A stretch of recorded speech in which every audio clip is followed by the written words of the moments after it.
Aunque las tribus nativas de la zona de Oregon conocían desde hacía tiempo la mística y en ocasiones los peligros del lago del cráter, no fue hasta 1853 cuando John Wesley Hillman dio a conocer al mundo la existencia de esta enigmática extensión de agua. También experimentarían colectivamente por sí mismos numerosos incidentes y sucesos extraños en la zona. Entre estos, extrañas muertes, desapariciones, actividad ovni paranormal y numerosos avistamientos de extrañas criaturas cuyas descripciones son poco menos que monstruosas.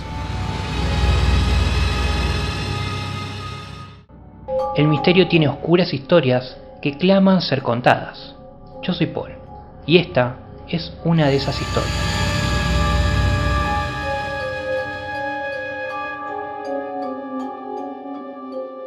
Según el investigador y escritor Brent Swancer, Hillman fue el primer hombre blanco que vio el lago y quedó hipnotizado al instante, refiriéndose a él como el lago azul profundo, una masa de agua encantada cerca del monte Mazama, que forma parte de las misteriosas cordilleras de la costa oeste de Estados Unidos. Las aguas de un azul intenso son extraordinariamente tranquilas, tanto que casi actúan como un espejo cuando se contemplan. A medida que nuevos colonos y pioneros avanzaban hacia el oeste, forzando la unión entre el mundo de los nativos americanos y la futurista nación de Metrópolis que se convertiría en Estados Unidos, conocerían las antiguas leyendas del folclore del suroeste de Oregon, a su vez en la costa occidental y casi más lejana del Nuevo Mundo.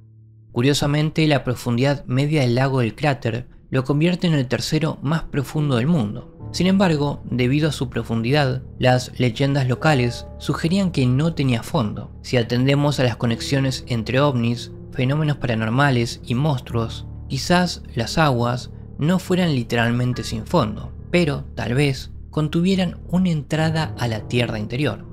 El mencionado Hillman formó parte de uno de los primeros relatos legendarios de los colonos de la zona.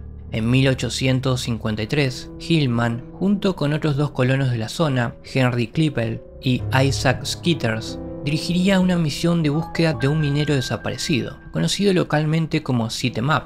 Según la historia, este misterioso minero tenía la costumbre de adentrarse en los bosques de los alrededores. Sin embargo, luego regresaba con abundante oro. Nunca revelaba de dónde sacaba el valioso metal, por lo que muchos sospechaban que había descubierto su propia mina de oro o que tenía una cabaña secreta en algún lugar del bosque. No ocultaron entre ellos que además de buscar al minero desaparecido, también iban a buscar activamente y reclamar para sí al menos una parte de esa aparente riqueza. En ese momento apenas había cartografiado o explorado las zonas circundantes. Con esto en mente, los tres hombres partieron literalmente sin ninguna pista de dónde podría estar el misterioso escondite. Tal vez en contra de lo más sensato, los tres hombres se separarían para cubrir más terreno con mayor rapidez, llevándose cada uno una parte de la búsqueda. El grupo de Skeeters, tras buscar algún tiempo sin éxito, se topó de repente con el excitado Hillman. Afirmó haber encontrado la cabaña misteriosa y las riquezas. Cuando el grupo partió en sus corceles para seguir a Hillman, que también afirmaba que existía un mapa de las propias minas, su animal se tambaleó de repente y se precipitó junto con Hillman hacia la muerte por el borde de uno de los muchos acantilados. La cabaña del misterio sigue siendo exactamente eso. En épocas más contemporáneas se han producido muchas muertes y desapariciones extrañas, algunas de las cuales veremos en breve. Quizás una de las muertes más raras de las que se tiene constancia fue la de un tal señor Cornelius, en julio de 1947, víctima de un aparente suicidio repentino. Esa tarde de verano, Cornelius paseaba alegremente por la zona con su esposa. De repente, la conducta del hombre cambió un poco. Le entregó a su mujer su dinero y, como si estuviera en una especie de trance, se sentó en lo alto de un empinado banco de nieve y se dejó deslizar, directo hacia el lago. A medida que aumentaba la velocidad y perdía el control de su descenso, se rompió una pierna. Pero, cuando llegó al fondo, en lugar de esperar a que lo socorrieran, se puso de pie y se lanzó al lago, donde finalmente se ahogaría.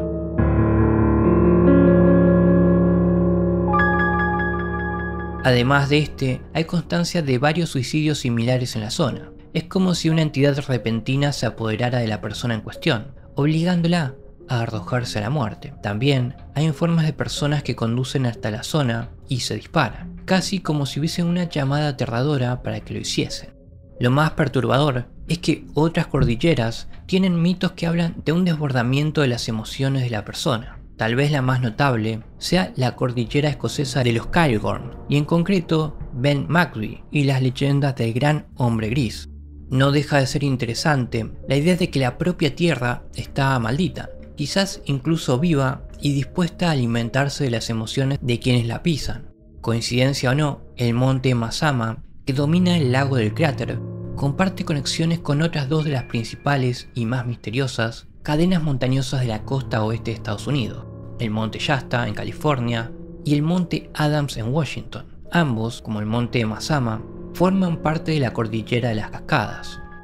Al igual que en el monte Mazama, ambos cuentan con una plétora de avistamientos y actividad ovni en sus respectivas zonas, y también rumores de algún tipo de base interior, posiblemente de naturaleza alienígena, en lo más profundo de sus entrañas. En el caso del monte Shasta, sin embargo, las conexiones con el monte Mazama son un poco más profundas, al menos a través de las leyendas de una batalla de antaño entre Lao, del mundo de abajo, y Skell, del mundo de arriba. Lao, de gran maldad, residía en el monte Mazama, mientras que su deidad opuesta, Skell, vivía en el monte Shasta. Según la leyenda, una guerra final entre los dos dioses haría temblar la tierra cuando ambos se atacaron con fuego y rocas. Tras este conflicto, de la que Skell saldría victorioso, la tierra quedaría calcinada y el cielo se llenaría de humo negro y cenizas.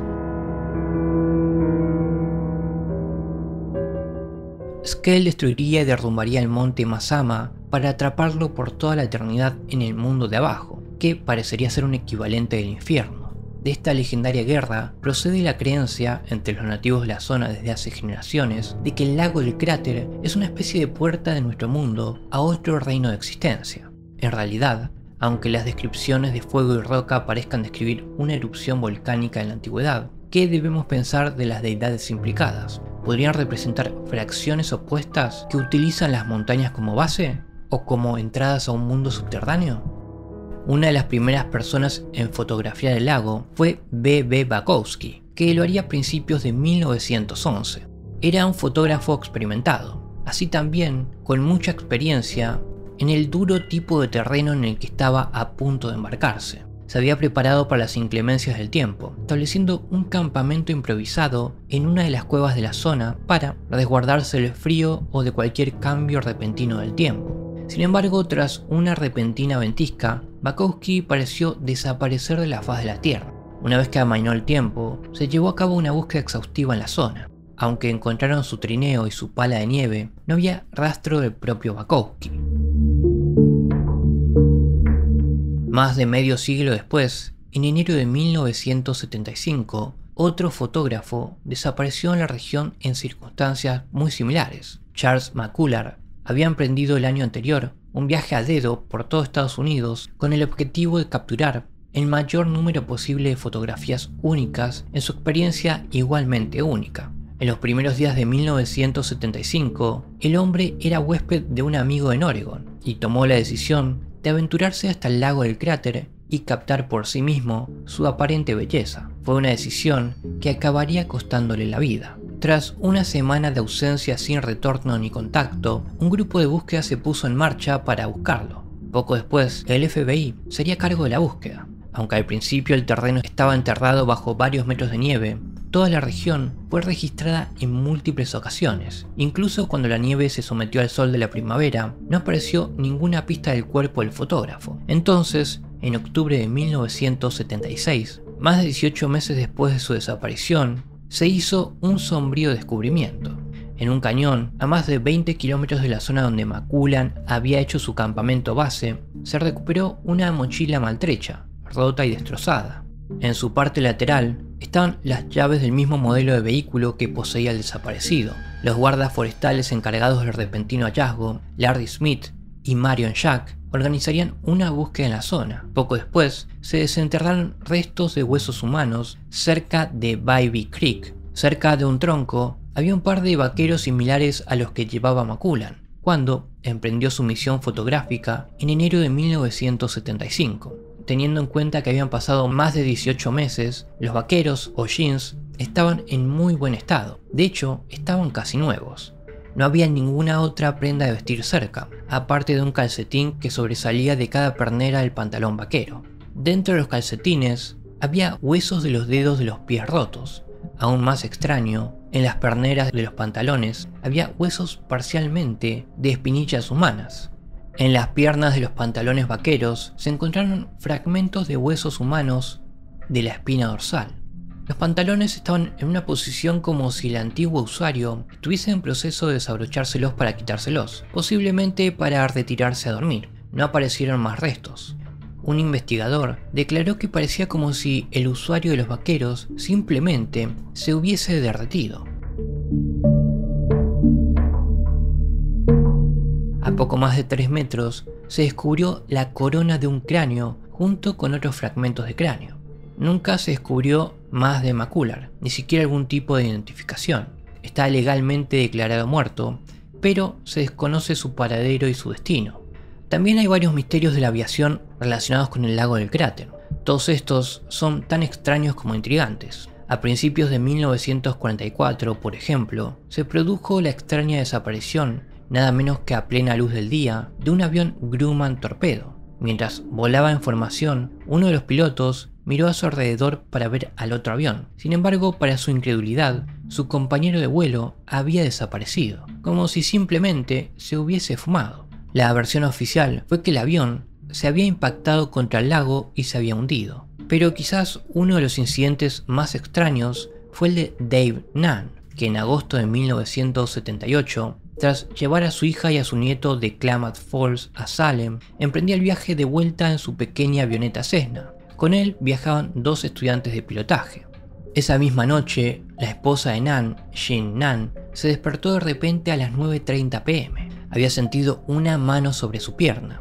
No era violenta ni la agarraba, pero la sobresaltó. Fue un momento en el que pensaría una y otra vez durante los años y meses siguientes. Justo en el momento en que se despertó, el avión de su marido desapareció del radar.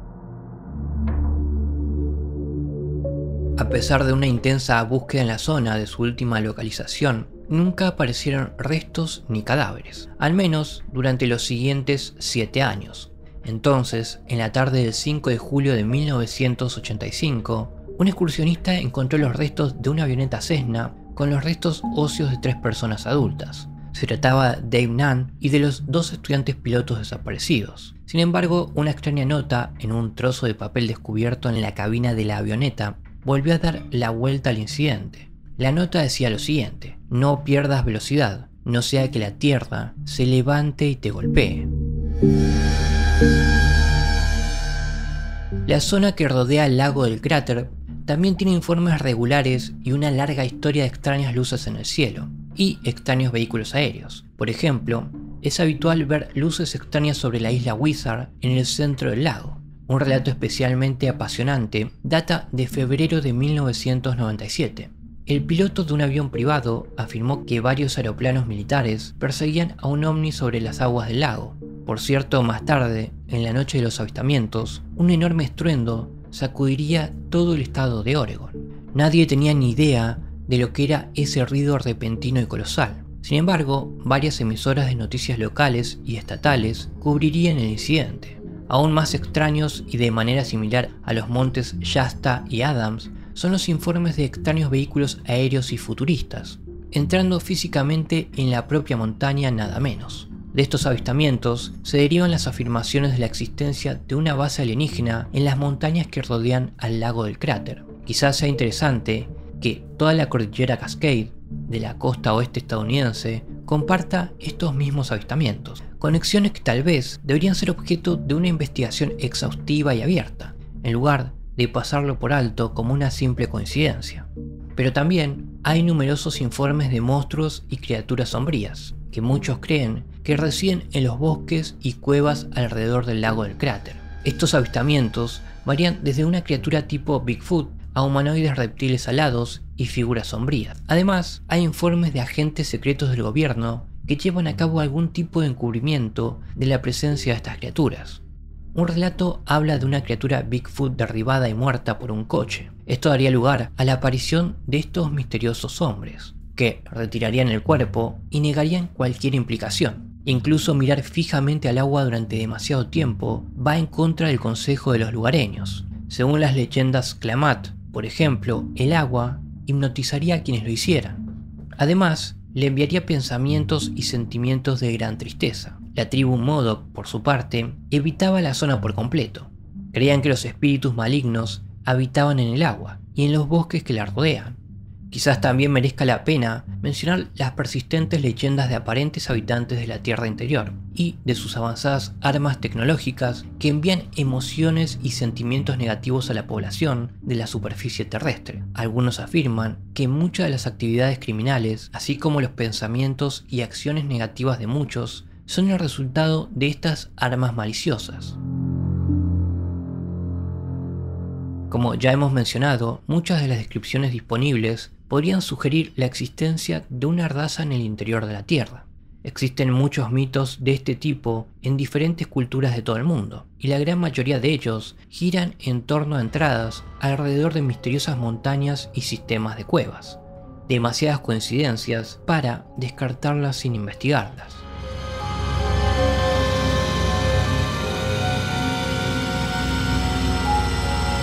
Espero te haya agradado esta oscura historia. Si fue así, considera suscribirte al canal y darle like al video. Que tengas una buena noche.